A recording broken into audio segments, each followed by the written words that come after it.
ईशाय नमः। दर्शक मित्रों, जय श्री राम। कुंभ राशि सितंबर 2025 कैसा रहेगा, आइए हम विस्तार से इस मासिक भविष्य फल के ऊपर विचार करते हैं और चर्चा करते हैं। दर्शक मित्रों, मैं ये जो फलादेश आपको बता रहा हूँ, यह फलादेश गोचर के अनुसार है, ग्रह जो वर्तमान में चल रहे हैं उनके अनुसार है। आपकी कुंडली के अंदर ग्रहों की स्थिति भिन्न हो सकती है, अलग हो सकती है। यह ग्रहों की स्थिति और आपके कुंडली की ग्रहों की स्थिति के भिन्नता के कारण जरूर कुछ बातें आपको अलग महसूस होगी। यदि आप पूरे कुंडली का विश्लेषण चाहते हो तो मेरे पास में आकर आप करवा सकते हैं। यदि आप किसी भी धार्मिक, ज्योतिष, आध्यात्मिक संबंधी प्रश्न पूछना चाहते हो तो आप व्यक्तिगत भी पूछ सकते हो, या आप कमेंट बॉक्स में लिखोगे तो आपको इस प्रश्न का उत्तर देने का मैं अवश्य प्रयास करूंगा और आपकी समस्या का समाधान भी अवश्य करूंगा। कुंभ राशि का स्वामी है वो शनि है। कुंभ राशि वाले जो लोग हैं, लोग कैसे होते हैं? परोपकारी होते हैं, कला के अंदर प्रिय होते हैं, संगीत प्रिय होते हैं और वस्तु संग्राहक होते हैं, यानी संचय की प्रवृत्ति उनके जीवन के अंदर होती है। ऐसे जो व्यक्ति होते हैं वो व्यक्ति कई प्रकार के कार्यों के अंदर, सामाजिक क्षेत्र के अंदर रुचि रखते हैं और निरंतर आगे बढ़ने के लिए प्रयासरत भी रहते हैं। तो कुंभ राशि का स्वामी जो शनि है, ग्रहों की स्थिति क्या है? तो कुंभ राशि वालों के लिए लग्न के अंदर राहु विद्यमान है, दूसरे घर के अंदर शनि मीन राशि के अंदर है, गुरु पांचवें घर के अंदर मिथुन राशि में गोचर कर रहा है, शुक्र छठे घर के अंदर चंद्रमा की राशि जो कर्क है उसके अंदर गोचर कर रहा है। लेकिन शुक्र 15 तारीख तक कर्क राशि में रहेगा और 15 तारीख के बाद में सिंह राशि में आने वाला है। सातवें घर के अंदर सिंह राशि के अंदर सूर्य है और बुध है।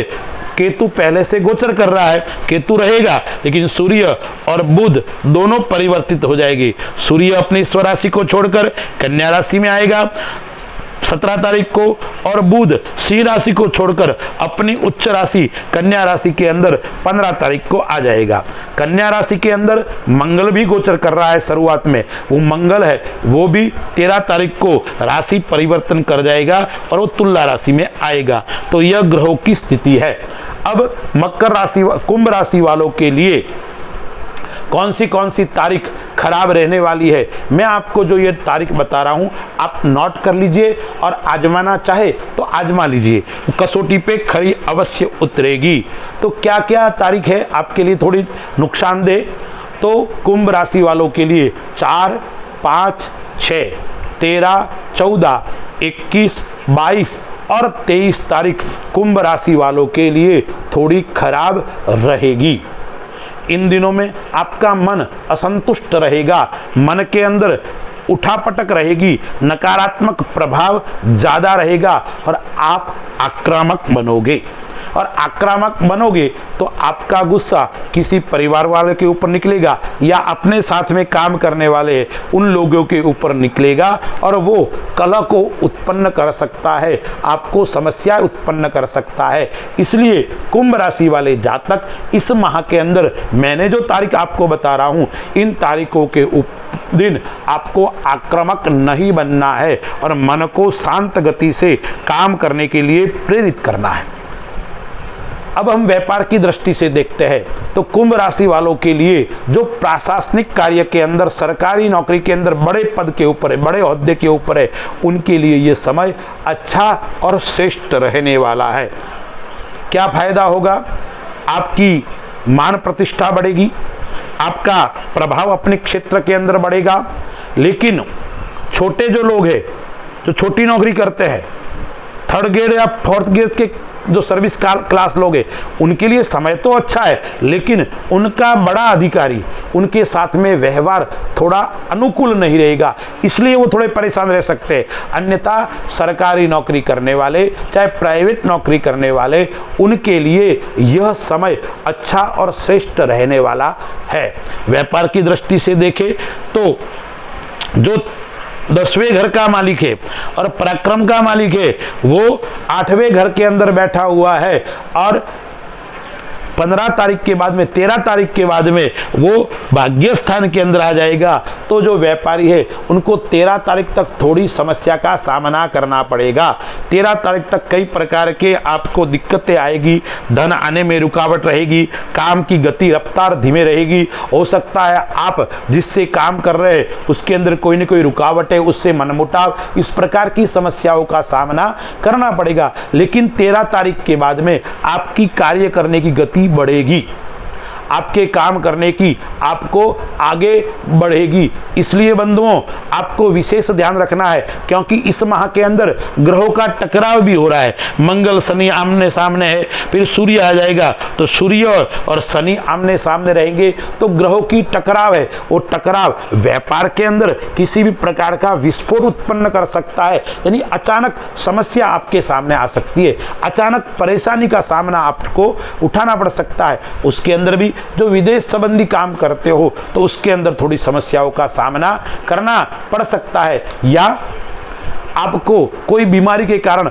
व्यापार के अंदर एकदम आपको परेशानी हो सकती है। बीमारी भी कौन सी, हृदय रोग संबंधी यानी हार्ट अटैक, हार्ट संबंधी आपकी समस्या है तो आपको विशेष ध्यान रखना है। छोटी मोटी पता पड़ते ही तुरंत अच्छे डॉक्टर को दिखाकर उसका आपको समाधान करना पड़ेगा। दर्शक मित्रों, सूर्य लग्न को देख रहा है, बुध भी 17 तारीख तक 15 तारीख तक लग्न को देख रहा है। शनि है, उसकी दृष्टि है वो चौथे घर के ऊपर है, शनि की 7वीं दृष्टि है वो 8वें घर के ऊपर है, और 10वीं दृष्टि है वो आय स्थान के ऊपर है, तो शनि की 3 दृष्टि है। फिर मंगल की देखे तो मंगल की जो चौथी दृष्टि है वो भी आय स्थान के ऊपर है, लेकिन 13 तारीख के बाद में वो 12वें घर के ऊपर दृष्टि होगी, और फिर पराक्रम स्थान के ऊपर दृष्टि होगी।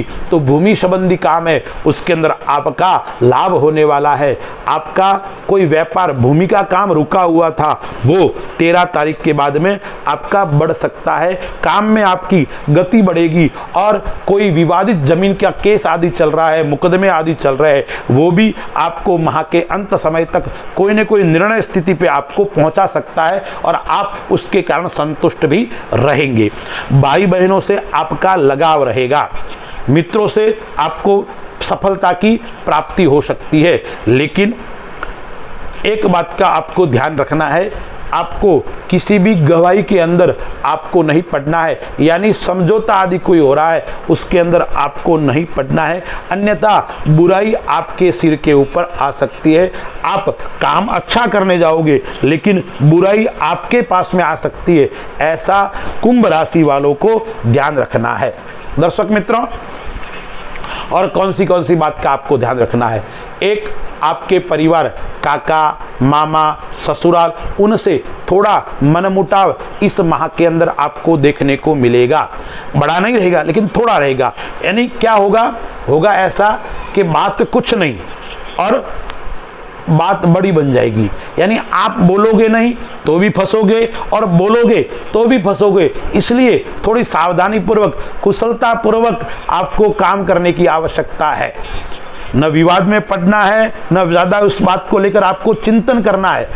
बात हो गई उसको भूल जाओ, यानी भूलने की भावना, बड़ा दिल रखना पड़ेगा तो आपको कोई समस्याओं का सामना नहीं करना पड़ेगा। जीवन साथी की दृष्टि से देखें तो दाम्पत्य जीवन के अंदर आपका टकराव हो सकता है, मनमुटाव हो सकता है, ग्रहों का टकराव हो रहा है। सूर्य और राहु सामने बैठे हैं, बुध और राहु की आमने सामने दृष्टि है, मंगल शनि की है, तो आपका टकराव आपको परेशानी के अंदर डाल सकता है। इसलिए हो सकता है ससुराल के कारण आपके पत्नी के या जीवन साथी के साथ में आपका अच्छा न बने, यानी मनमुटाव, टकराव आपको परेशानी के अंदर डाल सकता है, दाम्पत्य जीवन के अंदर आपको समस्या उत्पन्न कर सकता है। इसलिए आपको अपने क्रोध के ऊपर संयम बरतना पड़ेगा, क्रोध के ऊपर आपको थोड़ा ध्यान रखना पड़ेगा, अन्यथा आपको ये पूरा माह दाम्पत्य जीवन को लेकर मध्यम है और थोड़ा कमजोर है, इसलिए आपको ध्यान रखना है। यात्रा योग अच्छा आ रहा है, धार्मिक क्षेत्र के अंदर रुचि आपकी बढ़ेगी, बाहर जाने का योग आ रहा है, हो सकता है इस माह के अंदर आपको विदेश योग भी बन रहा है या लंबी दूरी की यात्रा, यह इस माह के अंदर आपको योग बन रहा है। लेकिन थोड़ी साहस की कमी रहेगी, आत्मविश्वास की थोड़ी कमी रहेगी। इसलिए आपको अपने पिता या माता, उनके साथ में आपको अच्छा व्यवहार रखना पड़ेगा, उनका आशीर्वाद मिलेगा या उनका साथ मिलेगा तो आत्मबल की कमी नहीं रहेगी, साहस की कमी आपको नहीं रहेगी। यानी माता पिता के साथ में लगाव और उनके साथ में आपको संबंध अच्छे बनाकर चलना है। साहित्य क्षेत्र में काम करते हैं, कला क्षेत्र में काम करते हैं, क्योंकि वैसे ही कुंभ राशि वाले साहित्य के प्रेमी होते हैं, लेकिन इसलिए ऐसे लोगों के लिए समय इतना अच्छा नहीं है, मध्यम समय है, श्रेष्ठ आपको फल देने वाला समय नहीं है। स्वास्थ्य की दृष्टि से आपको कुछ बातों का ध्यान रखना पड़ेगा। एक तो जीवन साथी का स्वास्थ्य भी नरम गरम रह सकता है, एक आपके स्वयं का स्वास्थ्य यानी घुटनों से नीचे वाला भाग, उसके अंदर कई प्रकार की समस्या यानी कोई नस दबना यानी ब्लड का जो घूमना है, भ्रमण है, वो शरीर के अंदर सही नहीं रहेगा। कहीं न कहीं रक्त का जमाव हो सकता है, कहीं न कहीं रक्त के कारण आपको परेशानी का सामना करना पड़ सकता है। इसलिए यदि आप स्वस्थ भी है तो भी रक्तदान इस माह के अंदर आपको नहीं करना चाहिए। हो सकता है आपको स्वयं को रक्त चढ़ाना भी पड़े। और एक बात का और आपको ध्यान रखना है, वो ध्यान है खान पीन का ध्यान रखना है। जितना हो सके उतना पानी का उपयोग करना है, लिक्विड का उपयोग करना है, लेकिन उसके अंदर छाछ या दही उसका उपयोग नहीं करना है। और हरे पत्तेदार सब्जी है उसका उपयोग भी इस माह के अंदर नहीं करना है। अब आइए हम उपाय के कुछ बातें विचार करते हैं। कुंभ राशि वालों को उपाय क्या करना है? एक तो भगवान शनि और भगवान हनुमान जी महाराज की आपको उपासना करनी है। उपासना क्या करनी है? तो शनिवार के दिन या मंगलवार के दिन हनुमान जी के मंदिर में जाकर एक तेल का दीपक करना है और संपुटित हनुमान चालीसा का पाठ करना है। संपुटित किसको कहते हैं, किस मंत्र से करना है, मैं आपको बताता हूँ। आपको पहले भगवान राम जी का स्तोत्र श्री रामचंद्र कृपालु भजमन ये स्तुति बोल लीजिए, या राम रक्षा स्तोत्र आता है ये बोल लीजिए। उसके बाद में हनुमान चालीसा का पाठ और फिर वापस राम की स्तुति, ऐसे हनुमान चालीसा का संपुटित पाठ आपको मंगलवार के दिन या शनिवार के दिन आपको करना है। और उपाय क्या करना है? अपने पितरों का पूजन करना है, यानी ब्राह्मण को भोजन कराओ, तर्पण करो, या पितृ शांति का कोई पाठ कीजिए, या प्रतिदिन पीपल के अंदर आपको जल चढ़ाना है। और एक उपाय आपको और बताता हूं, वो क्या करना है? आपको शनिवार के दिन आपके घर के अंदर श्री यंत्र हो, आपके घर के अंदर कोई लक्ष्मी यंत्र हो या लक्ष्मी जी की मूर्ति हो।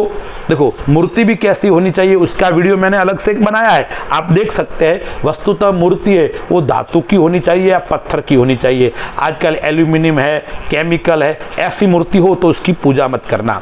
चांदी की, पित्तल की, तांबे की या पत्थर की हो, ऐसी लक्ष्मी की मूर्ति हो तो उस लक्ष्मी जी का आपको भगवती लक्ष्मी का कोई स्तोत्र आता हो तो उससे, या श्री सूक्त आता हो तो उससे, या ओम महालक्ष्मी नमः ऐसा बोलकर पंचामृत से उनको स्नान करवाना है। और उसके बाद में गुलाब की पंखुड़ी से उनको अर्पण करनी है और ओम महालक्ष्मी नमः ऐसा बोलकर प्रसाद चढ़ाना है। प्रसाद भी कौन सा चढ़ाना है? या तो आपको अनार का भोग लगाना है या द्राक्ष जो आती है उसका भोग लगाना है। यह आप लगाओगे तो आपको महालक्ष्मी का आशीर्वाद प्राप्त होगा और महालक्ष्मी आपके वहां चहुमुखी विकास भी करेगी और आपकी उन्नति भी होगी। अस्तु। जय श्री राम।